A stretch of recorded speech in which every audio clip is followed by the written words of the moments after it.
अस्सलाम वालेकुम वीवर्स, मैं हूं www.computingkit.com की तरफ से आपका इंस्ट्रक्टर सुहेब सलीम। आज हम HTML कोर्स की लास्ट क्लास पे बात करने जा रहे हैं, जो है बेसिक इंट्रोडक्शन ऑफ CSS। वैसे तो हमारा HTML का कोर्स फर्स्ट 12 क्लासेस में एंड हो चुका है, बट जो HTML के आगे CSS बहुत ज़्यादा इम्पोर्टेंट है, उसको इंट्रोड्यूस करवाने जा रहा हूँ कि हम HTML को CSS के साथ क्यों यूज़ करते हैं, किस लिए इंट्रोड्यूस करते हैं और किस लिए इसको डिस्क्राइब करते हैं HTML में, तो उस पर बात करेंगे। तो उसके इंट्रोडक्शन के लिए मैं सबसे पहले आपको Notepad++ ओपन करके दिखाता हूँ। उसमें मैं क्या करता हूँ, हम बात करते हैं CSS पे। एक्चुअली CSS को तो हम लिख लेते हैं, बोल लेते हैं, CSS का हमें कंप्लीट नॉलेज होना चाहिए। वो क्या है? CSS की फुल फॉर्म हमारे पास होती है कैस्केडिंग स्टाइल शीट। मतलब कि कैस्केडिंग स्टाइल शीट का मतलब होता है कि ये एक स्टाइल शीट है, ये एक डिजिटल शीट है जो हमारे क्या करती है, HTML के पेज को बहुत ज़्यादा अट्रैक्टिव और ब्यूटीफुल, खूबसूरत बनाती है। कैसे? मैं आपको एक इमेज दिखाता हूँ। यहाँ पे क्या की थी, यहाँ ये देखिए मेरे पास एक इमेज है। आपको ये इमेज इसलिए दिखा रहा हूँ ताकि आपको पता चल जाए CSS और HTML में डिफरेंस क्या है। इससे जस्ट मैंने एक लेआउट बनाया HTML की हेल्प से, HTML के टैग से, और अब उस पर मैंने मज़ीद उसको स्टाइल दिए, उसको मैंने और टैग दिए, उसको कोडिंग और की, तो उसका क्या हुआ, ये एक ब्यूटीफुल हमारे पास स्ट्रक्चर बन गया। ये क्या था हमारे पास, जस्ट HTML की हेल्प से, ये HTML प्लस CSS की हेल्प से हमारे पास ये डिज़ाइन हमें मिला, ये लेआउट मिला, ये आउटपुट हमें मिली। तो आई होप आपको ये पिक्चर समझ लगी होगी कि हमारे पास CSS कितनी वर्किंग फुल है। तो CSS का हम थोड़ा सा इंट्रोडक्शन करते हैं कि CSS हमारे एक मार्कअप लैंग्वेज है। हमने पहले बात की थी, ये एक टैग बेस्ड लैंग्वेज है, ना कि प्रोग्रामिंग लैंग्वेज।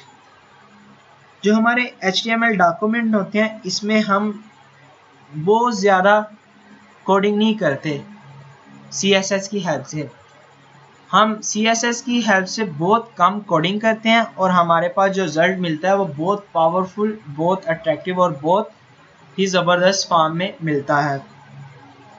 तो क्या होता है, हमारे CSS की हेल्प से कम टाइम लगता है, मतलब कि लेस टाइम लगता है हमारा, और एंड हमारा क्या होता है, लेस कोड लिखना पड़ता है हमें। कि अगर एक सेम कोड हमने लिखना है H1 में भी, H2 में भी, H3 में भी, वो हम क्या करेंगे, जस्ट H1 H2 H3 को सिलेक्ट करके उसकी जगह कोड लिखेंगे, वो तीनों में प्रॉपर्टी क्या हो जाएगी, अप्लाई हो जाएगी। तो क्या होता है, लेस टाइम लगता है और लेस कोड। ये हमारे HTML पेज को क्या करता है, डिज़ाइन देने के लिए, स्टाइल देने के लिए डिफरेंट फॉर्म में हमारी CSS यूज़ होती है, क्योंकि CSS एक डॉक्यूमेंट, डिजिटल डॉक्यूमेंट है जो स्टाइलिंग देता है हमारे वेब पेज को, हमारी HTML पेज को। अब इसके कुछ बेनिफिट्स भी हैं, आपको पता होना चाहिए बेनिफिट हमारे क्या हैं, किस लिए हम यूज़ करते हैं। उसका हमने पहले भी बात की कि लेस टाइम है, टाइम सेविंग है।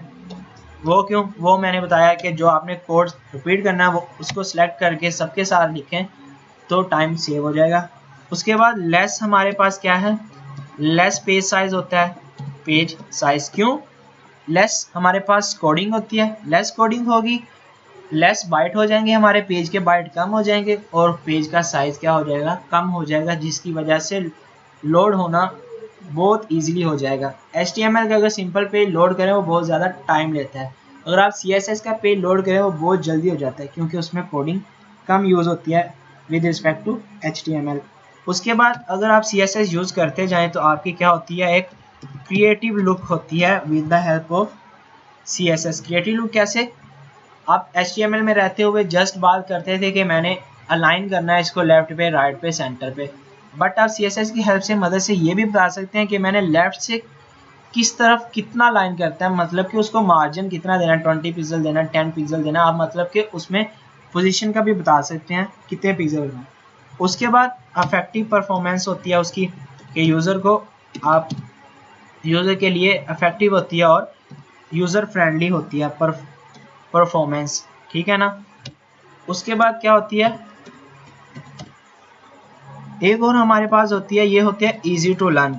इजी टू लर्न क्यों होती है, अगर हमने HTML को लर्न कर लिया तो इसको भी क्या होता है, इजी टू लर्न हमारा हो जाता है। और इसके बाद ये सबसे इम्पोर्टेंट बात यह है कि ये बहुत ज़्यादा इम्पोर्टेंट है वेब डेवलपमेंट के लिए। अब इसका थोड़ा सा हम इंट्रोडक्शन लेते हैं, ज़्यादा हम ब्रीफली बात नहीं करेंगे क्योंकि हम ब्रीफली बात करेंगे CSS के कोर्स में, यहाँ पे जस्ट इंट्रोडक्शन कराएंगे। मैं क्या करता हूँ, यहाँ पे मैं लिखता हूँ H1, यहाँ पे मैं लिखता हूँ we are Pakistani and just ये लिखता हूँ we are पाकिस्तानी, और इसके बाद ये लिख देता हूँ we are मुस्लिम्स।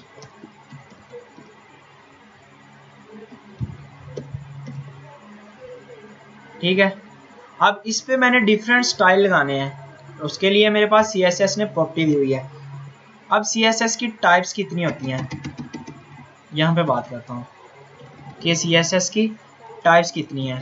CSS की एक्चुअली जो आप जहाँ पे मर्जी देखेंगे आपको 3 टाइप्स मिलेंगी, इनलाइन CSS, और उसके बाद आपकी होती है इंटरनल CSS, उसके बाद आपकी होती है एक्सटर्नल CSS। बट ये जस्ट 3 टाइप्स नहीं होती, उसके बाद 4th जो CSS टाइप्स होती है वो होती है बाय डिफ़ॉल्ट ब्राउज़र की अपनी CSS होती है, जो ब्राउज़र ने खुद CSS ली हुई है वो होती है डिफ़ॉल्ट CSS ब्राउज़र की। और इनलाइन इंटरनल और एक्सटर्नल हमारी कोडिंग की होती है, इस पर हम बात करते हैं।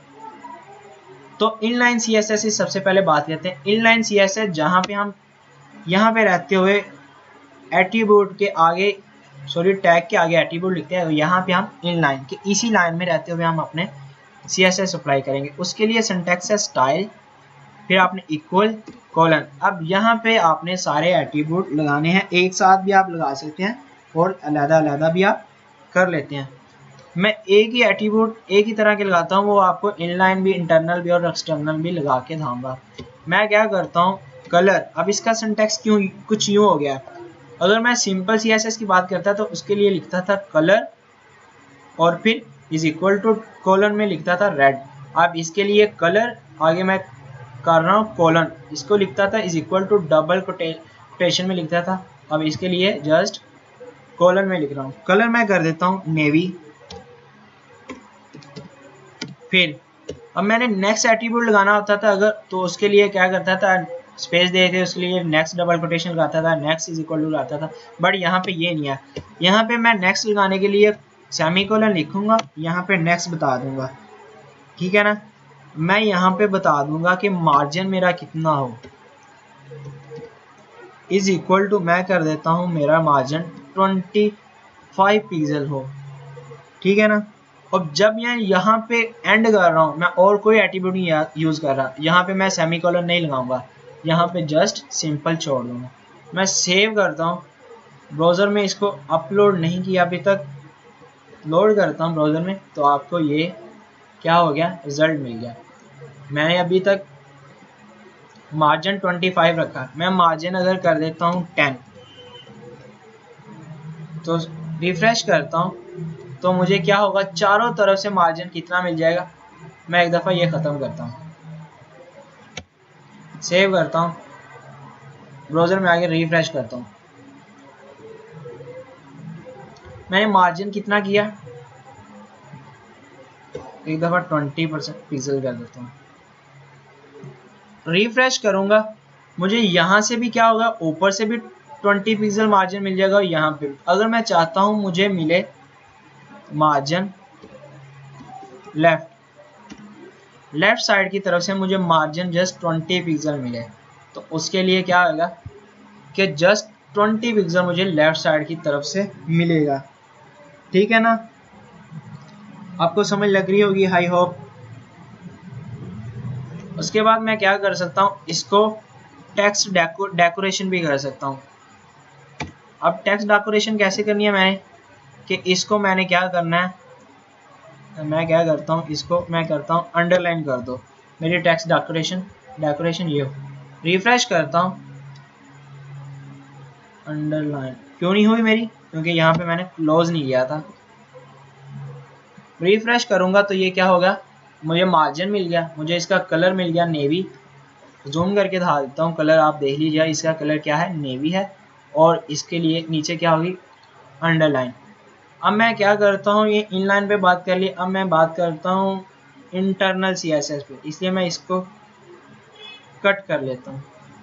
इंटरनल CSS आपने लिखनी होती है हेड सेशन में रह के, और किस में लिखनी होती है, स्टाइल के टैग में, ठीक है। अब वो कैसे आपने लगानी है, उसके लिए आपके पास सिंटैक्स होता है H1, आपने सिलेक्ट करना है किस पे आपने CSS अप्लाई करनी है, सिलेक्टर मतलब कि आपका H1 है, फिर आपने करली ब्रैकेट, और यहाँ पे आपने क्या करना है,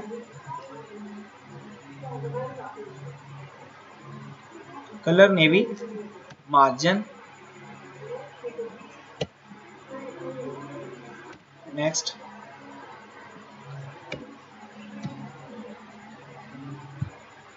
ठीक है। अब मैं सेव करता हूँ इसको, यहाँ पे मैंने स्टाइल का टैग क्लोज नहीं किया, इसकी वजह से क्या हुआ, चेंज नहीं हुआ। स्टाइल का टैग मैंने क्या किया, क्लोज कर दिया, H1 हो गया, और इसका स्टाइल क्या हो, सॉरी गलती क्यों आ रही थी, इस वजह से आ रही थी, ये लिखा था हमने। अब कलर उसका नेवी हो, मार्जिन लेफ्ट ये हो, और उसके बाद ये हो, ठीक है। मैं सेव करता हूँ, ब्राउज़र में जाके रिफ़्रेश करूँगा, मुझे रिज़ल्ट वो ही मिल रहा है, मैं इसको रिफ़्रेश कर रहा हूँ। मैं आपको दिखा देता हूँ रिज़ल्ट, इसका कलर मैं अगर कर दूँ रेड, ये देखिए, मैं इसको ऐसे करता हूँ, स्टार्टिंग से लिखता हूँ, कुछ गड़बड़ होती इसलिए हमारे पास क्या हुआ था, स्टाइल। मैं इसको रिफ़्रेश कर लिया, एक दफ़ा सेव करके आपको दिखाता हूँ क्या हुआ। यहाँ पे H1 को क्लोज करो,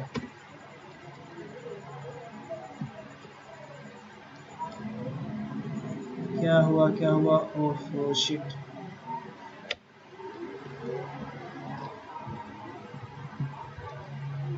मैं रिजल्ट क्यों नहीं मिल रहा। बॉडी का टैग H1 हमने यूज़ किया, H1 में ये लिखा, उसके बाद मैं इसको दोबारा लोड करता हूँ, फिर भी नहीं मुझे मिला रिजल्ट। मुझे क्यों नहीं रिजल्ट मिल रहा, क्योंकि यहाँ पे मैं स्टाइल का टैग क्लोज, यहाँ पे आके रिफ़्रेश करूँगा तो मुझे रिज़ल्ट मिल जाएगा। हमसे कुछ मिस्टेक हो रही थी, ये देखिए बाय डिफ़ॉल्ट यहाँ लाता हूँ तो ये मुझे रिज़ल्ट मिल गया, ठीक है। और यहाँ पे हमने क्या की थी, इनलाइन CSS यूज़ की थी, यहाँ पे हम इंटरनल CSS यूज़ करें। इंटरनल CSS मतलब जो HTML पेज क्रिएट कर रहे हैं उसके हेड सेशन में जाके आप स्टाइल का टैग बनाएं और यहाँ पे CSS यूज़। मैं अब सिलेक्ट करने जा रहा हूँ H1 पे CSS लगाने, H1 को सिलेक्ट किया। अब यहाँ पे मैं कहता हूँ उसका कलर मुझे क्या मिले, रेड, कलर रेड लिखा, इसको मैंने सेमीकोलन से क्लोज किया।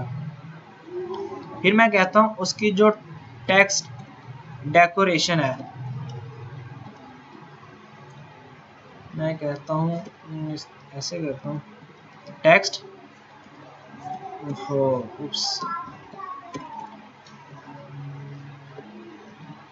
टेक्स्ट, फिर अंडरस्कोर, और सॉरी डैश लिखता हूँ, फिर लिखता हूँ डेकोरेशन, ये मेरे पास आ गई। इसको मैं लिखता हूँ मेरी क्या हो, इनलाइन हो, इनलाइन का रिजल्ट बता देता हूँ। उसके बाद मैं कहता हूँ इसका मार्जिन लेफ्ट साइड की तरफ से कितना हो, तो मैं वो बता देता हूँ आपको। मैं कहता हूँ मेरे पास जो मार्जिन है जस्ट मुझे 34 पिक्सल मिले। सेव करता हूँ, ब्राउज़र में जाके मैं रिफ्रेश करता हूँ, आपको रिजल्ट यूँ मिलेगा। लेफ्ट साइड की तरफ से उसने कितना मार्जिन ख़त्म कर दिया, छोड़ दिया 34, और कलर रेड हो गया। और इनलाइन उसने नहीं किया क्योंकि इनलाइन क्या है, अंडरलाइन, इनलाइन यहाँ पे नहीं यूज़ होगी, अंडरलाइन आ गया। ये होगी हमारी इनलाइन CSS। अब हम बात करते हैं एक्सटर्नल CSS पे, इसलिए मैं इसको ख़त्म कर देता हूँ। अब रिफ़्रेश करता हूँ, सेव करता हूँ, रिफ़्रेश करता हूँ, आपके पास दोबारा रिजल्ट वही आ गया। अब आपने एक्सटर्नल CSS बनानी होती है इस से लैदा रह के, इस पेज से लैदा रह के एक आपने पेज क्रिएट करना, उसको .css की एक्सटेंशन से सेव करना और उसका लिंक देना है हेड सेशन में। मैं एक न्यू करता हूँ, मैं कहता हूँ मेरे पास जो H1 है उसका मुझे जो टेक्स्ट कलर है वो क्या मिले मुझे, मैं कहता हूँ टेक्स्ट कलर मुझे ग्रीन मिले। अब कलर, टेक्स्ट कलर के लिए मैं जस्ट कलर लिखता हूँ, ग्रीन हो जाएगा। उसके मैं कहता हूँ मुझे क्या है, टेक्स्ट जो डेकोरेशन है,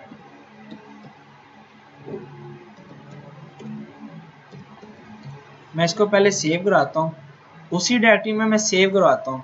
जब मैं सेव कराऊंगा मैं लिखता हूँ style.css। अब मैं CSS शीट को सेव करा रहा हूँ इसलिए उसका नाम लिखूंगा .css एक्सटेंशन के साथ। सेव कर दिया तो मुझे कलर क्या मिल गया, H1 को सिलेक्ट किया, कलर ये मैं करता हूँ और टेक्स्ट डेकोरेशन, और उसकी मैं क्या करता हूँ, टेक्स्ट डेकोरेशन रखता हूँ। टेक्स्ट डेकोरेशन में क्या कहता हूँ, मेरी वही अंडरलाइन आए। और उसके बाद मैं कहता हूँ कि मुझे मार्जिन, टॉप से मुझे मार्जिन कितना मिले, मैं कहता हूँ 40 पिक्सल। अब मैं सेव किया। अब मैंने इसको क्या करना है, इस पेज के साथ लिंक कैसे करवाना है, क्योंकि मैंने ये स्टाइल किसका लिखा, इस पेज का लिखा। हेड सेशन में आऊँगा, यहाँ पे मैं लिखूँगा एक लिंक का टैग, क्योंकि लिंक देने जा रहा हूँ। और यहाँ पे मैं लिख रहा हूँ पर रेफरेंस, उस स्टाइल शीट का मैं रेफरेंस उसको अटैच करूँगा, क्योंकि हेड सेशन में रहते हुए हम जो एक्सटर्नल फाइल है उसको अटैच करते हैं। उसके लिए मैं एक्सटेंशन क्या दूंगा, पहले उसका रेफरेंस दूंगा। रेफरेंस मेरा क्या है, उसका नेम क्या है, नेम दूंगा। नेम मैंने रखा style.css, रख लिया।